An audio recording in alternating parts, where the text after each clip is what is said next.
한 주 동안 도내에서 일어난 주요 이슈들 짚어보는 강원 주간 핫이슈 시간입니다.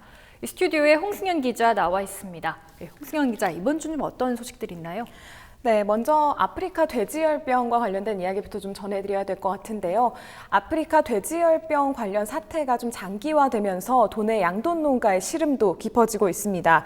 도내 축산 산업이 붕괴되는 것이 아니냐 하는 우려까지 나오고 있는데요. 관련 내용 확인하시죠. 철원 지역은 도내 최대 양돈 지역입니다. 도내 사육돼지의 30% 이상인 17만 마리가 철원에 밀집돼 있습니다. 철원의 한 양돈 농장 앞입니다.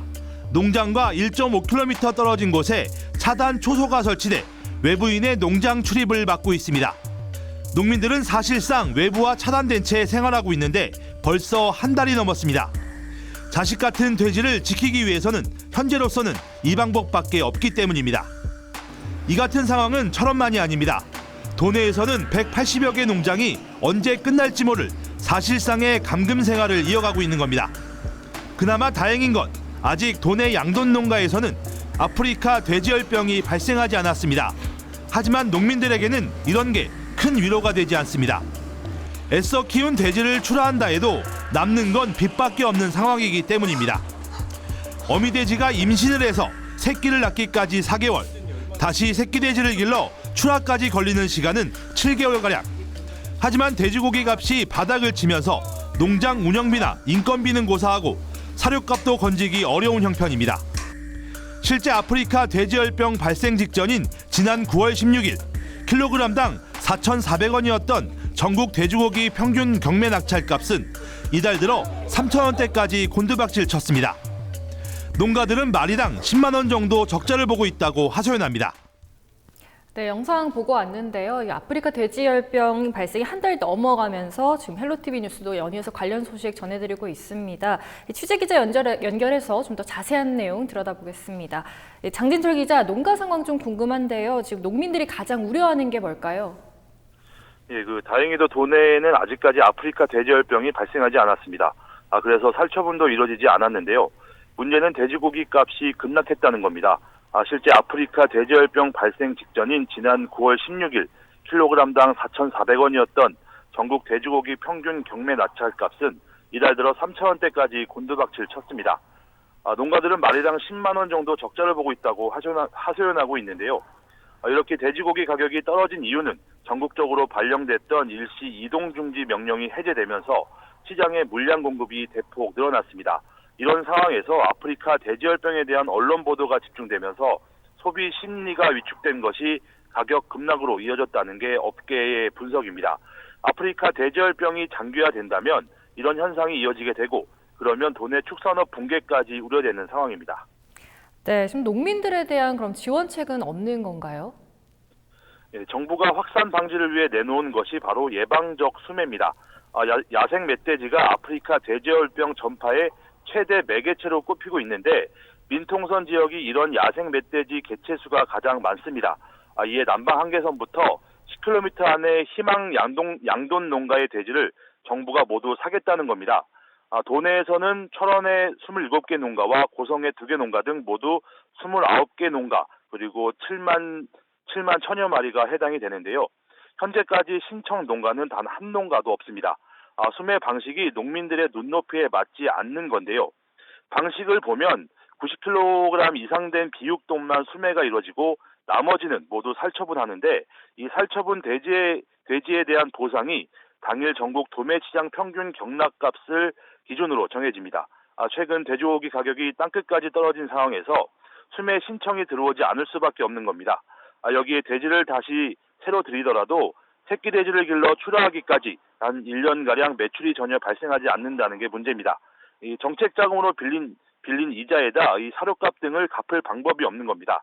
다시 말해 아직까지 뾰족한 지원책은 없다고 할 수 있습니다. 네, 여기까지 듣도록 하겠습니다. 홍승현 기자, 앞서 지금 취재 기자도 말을 해줬는데 가장 기본적으로는 지금 돼지고기 가격 자체가 떨어졌다는 게 지금 농민들을 어렵게 하고 있는 것 같아요. 좀 가격이 왜 떨어진 거죠? 네, 크게 나누면은 두 가지 측면이라고 좀 볼 수 있는데요. 우선은 시장에 내놓은 그 돼지고기의 물량 자체가 크게 늘었습니다. 전국적으로 내려졌던 돼지 이동 제한 조치가 풀리면서 한꺼번에 이제 물량이 쏟아졌고 자연스럽게 이제 시장 가격이 좀 낮게 형성이 된 건데요. 더 큰 문제가 계속 보셨듯이 소비 심리가 위축됐다는 겁니다. 앞선 보도에서도 이제 보시면은 지난달 17일부터 지난 10일까지 냉장 삼겹살 매출이 18% 감소가 됐는데요. 같은 기간에 수입산 소고기와 닭고기 매출은 각각 75%, 38% 급등했다는 겁니다. 이런 수치가 의미하는 것은 혹시나 몸에 안 좋지 않을까 하는 마음에 이제 소비자들이 돼지고기 소비를 꺼리고 있다는 그 방증이라고 좀 볼 수 있겠는데요. 저희 취재진이 돼지고기를 학교나 군대 등에 납품하는 그 고정 납품처를 찾아가서 이야기를 좀 들어봤습니다. 익히고 말고 할 이유가 없는 거를 몇 도씨 이상 익혀 먹어야 되느니 이런 말을 한다는 자체가 이제 왜곡이 되는 거지. 게다가 뭐 군대 급식을 뭐 군납을 빼라, 뭐 학교 급식을 돼지고기를 빼달라는 아줌마들이 학부모들이 있다는 거예요. 그래서 그것도 굉장히 지금 타격이 커요. 네, 사실 좀 돼지열병이 사람에게는 전혀 좀 무해한 병인데 아무래도 사회적인 분위기가 지금 이 돼지를 꺼리는 좀 분위기가 되고 있는 것 같은데요. 이 농가들의 어려움은 또 어떤 게 있을까요? 네, 우선 사실 모든 그 어려움의 근간에는 소비 위축이 있습니다. 지금 유통이 도 경계를 벗어날 수가 없고 강원도 내에서만 유통이 일어나는데요. 근데 이게 이미 도축한 고기는 이제 유통이 될 수가 있거든요. 문제가 서울 수도권에서 이 소비 심리 자체가 이제 위축이 되다 보니까 도축을 해봐야 사료값이 나오지를 않는 겁니다. 돼지를 출하해서 시장에 공급을 하고 다시 돼지를 들여오는 이 선순환이 어떻게 보면 좀 이루어져야 되는데 상황이 이렇다 보니까 출하도 하지 못하고 포화 상태에 이르게 된 것이 지금의 좀 현실이거든요. 축산 농가는 그렇다 보니까 지금 방역에 사료값도 건지지 못하는 상황에 판로까지 위협을 받으면서 정말 말 그대로 이중 삼중고를 겪고 있는 겁니다. 현장에서 저희가 들어본 이야기를 조금 전해드리자면 농가들은 정부 정책에도 문제가 있다 이런 목소리를 조금 높이더라고요. 조류독감이 왜 한참 유행을 하면서 닭을 살처분하고 농가가 좀 비슷한 어려움을 겪었던 때가 있었죠. 그때 당시에 이제 정부에서는 닭고기 먹어도 된다, 안전하다, 농가를 돕자 이런 식으로 적극적인 홍보도 내고 했는데 이번에는 그런 홍보 정책이 전혀 보이지를 않는다는 겁니다. 사실 소비가 안 되면 농가에서는 정말 손 쓸 수 있는 방법이 없기 때문에 보다 적극적으로 돼지열병이 인간에게는 영향이 없다, 좀 안전하다 이런 점들을 홍보하는 과정이 필요하다는 말이 좀 현장에서는 많이 나왔습니다. 네, 그렇군요. 좀 돼지열병 이제 야생 멧돼지 이야기로도 좀 넘어가 보려고 하는데요. 지금 상황은 좀 어떻게 진행이 되고 있나요? 좀 얼마 전에 또 철원에서 좀 돼지열병 바이러스 걸린 폐사체가 발견이 됐죠. 네, 그렇습니다. 22일 철원군 원남면 죽대리 민통선 내에서 멧돼지 폐사체가 또다시 발견이 됐습니다. 그러면서 이제 도내 방역에 비상 상황이 이제 이어지고 있는데요. 이로써 지금까지 확진된 야생 멧돼지 아프리카 돼지열병으로 확진된 야생 멧돼지 폐사체는 모두 12건으로 늘어났습니다. 발견 지점을 좀 살펴보면요. 비무장지대 안쪽에서 1마리, 민통선 안쪽에서 9마리, 그리고 민통선 바깥쪽에서 2마리가 발견이 됐는데요. 이게 더 큰 문제는 앞으로 좀 더 지금보다 더 넓게 이 범위가 확산될 수 있는 가능성이 있다는 겁니다. 겨울철로 접어들면서 먹이가 부족한 멧돼지들이 남하하는 현상을 보이고 있거든요.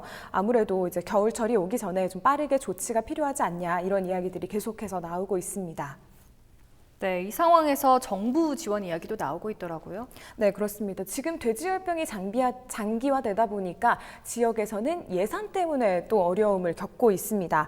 화천군 같은 경우를 이제 예를 들면요. 지난 6월부터 이달 말까지 이 돼지열병 차단을 위해서 투입한 예산만 8억 5천여만 원으로 집계가 되고 있는데요. 그런데 문제는 이 상황이 연말까지 이어질 경우에 소요 예산은 한 15억 원이 넘는 것으로 지금 예측이 되고 있습니다. 그런데 현재까지 확보한 국비와 도비는 2억 4천여만 원에 불과합니다. 아무래도 이제 정부의 지원이 이렇게 부족한 이유는 아직 강원도가 돼지열병 발생 지역은 아니기 때문인데요. 그런데 사실 이게 농가에 직접적으로 발생을 하지 않았다 뿐이지 계속 인접 지역에서 야생 멧돼지, 돼지열병에 걸린 폐사체가 발견되고 있는 만큼 시간 문제라는 이야기가 나오고 있는데 정부의 지원은 턱없이 부족한 상황이다 보니까 실질적인 대책이 조금 더 필요해 보입니다. 네, 좀 돼지열병 상황 어서 마무리돼서 도민들이 좀 하루빨리 좀 발 뻗고 잘 수 있었으면 하는 바람입니다. 좀 다음 이야기로 넘어가 볼까요? 네, 이번에는 원주 부동산 시장과 관련된 내용입니다. 연이어서 이제 헬로티비 뉴스에서도 좀 전해드렸었지만 원주 부동산 시장 상황이 좋지 않은데요. 미분양은 쌓여가고 주택 시장 가격 하락까지 이어지고 있습니다. 관련 보도 내용부터 확인하시죠.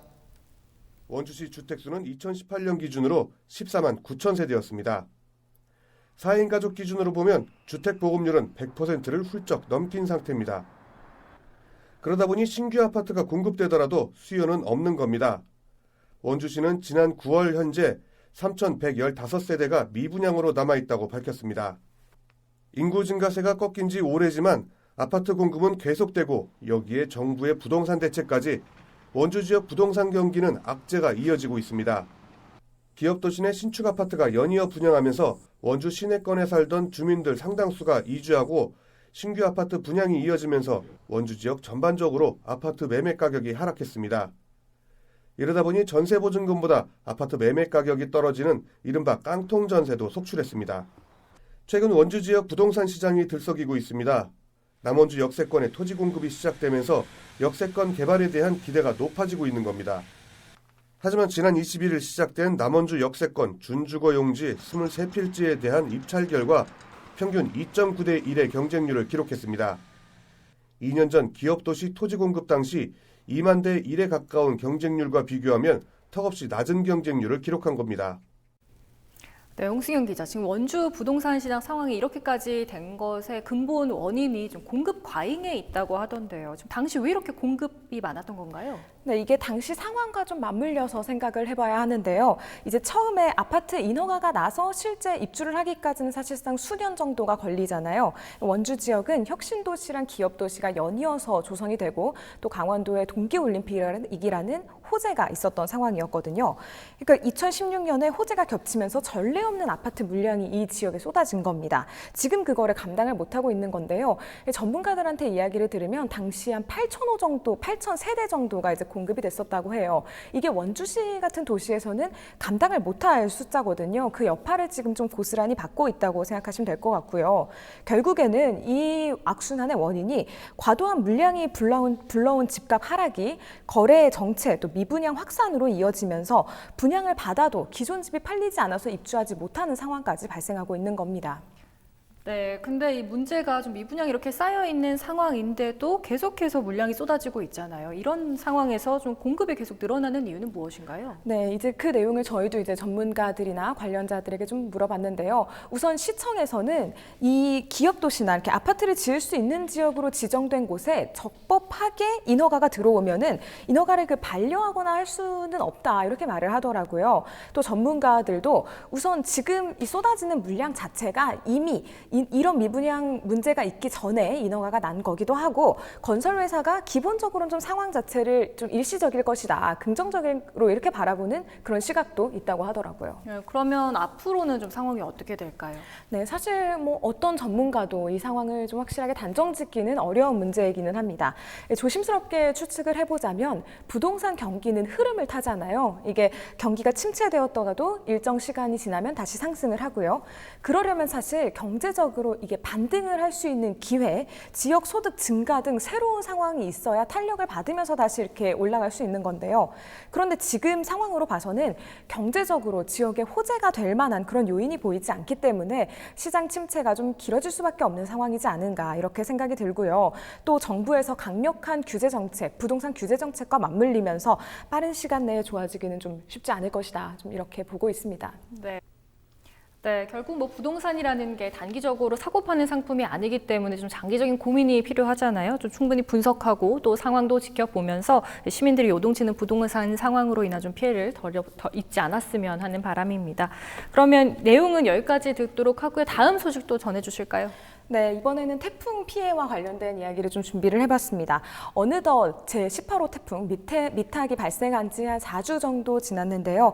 응급 복구는 마무리 단계지만 수해 복구는 아직까지 진행 중이라고 합니다. 관련 내용부터 확인하시죠. 삼척 용화해수욕장 인근의 한 마을. 태풍이 휩쓸고 간 도로 위에는 사람만한 돌덩이가 여기저기 나뒹굴고 도로 표지판은 맥없이 구부러져 흙 속에 파묻혔습니다. 현재는 도로 위에 쌓인 흙을 제거하는 응급복구만 이뤄진 상태. 인근의 또 다른 마을 안길입니다.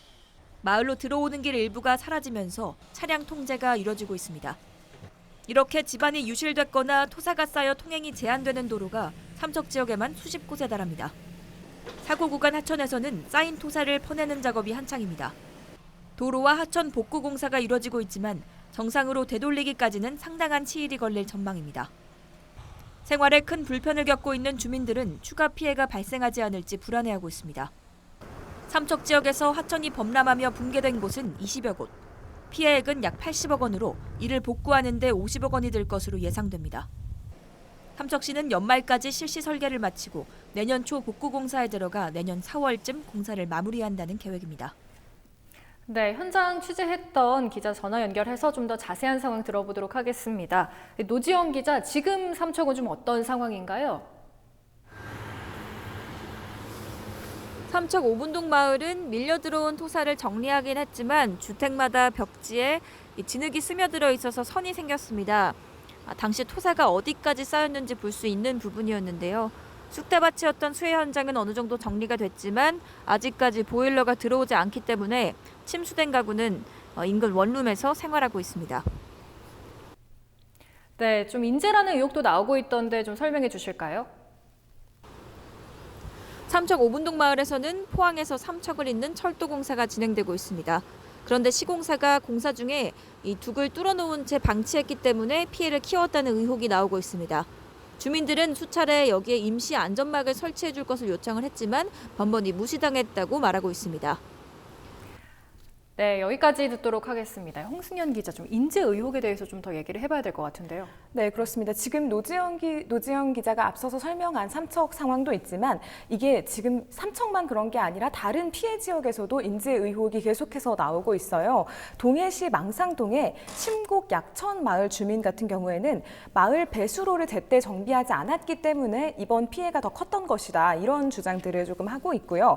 바란동에서도 태풍 미탁으로 주택이 이제 많이 침수가 됐던 원인은 묵호항의 저반에 있는 그 대형 선박과 그리고 항내에 있는 침사지들이 좀 제대로 가동되지 않은 것에 원인이 있는 것이 아니냐. 원인 규명을 명확하게 하고 대책을 달라 이렇게 촉구를 하고 있는 상황이거든요. 이게 강릉에서도 그랬습니다. 22일에 강릉시와 이제 주민들에 따르면은 2005년에 증설된 포남동의 빗물 펌프장이 있는데 여기가 시간당 50mm 이하의 시간 강우량에 이제 적합하다는 겁니다. 그런데 이번처럼 시간당 70mm 이상의 폭우가 쏟아진 경우에는 이거를 감당을 못하고 넘쳐버리는 거거든요. 지역 주민들이 최근 5년간에 무려 3차례나 넘게 침수 피해를 입었다. 이 빗물 펌프장 증설 필요성을 좀 계속해서 요구하고 있는데 그게 잘 되지 않았다. 이렇게 이야기를 하고 있거든요.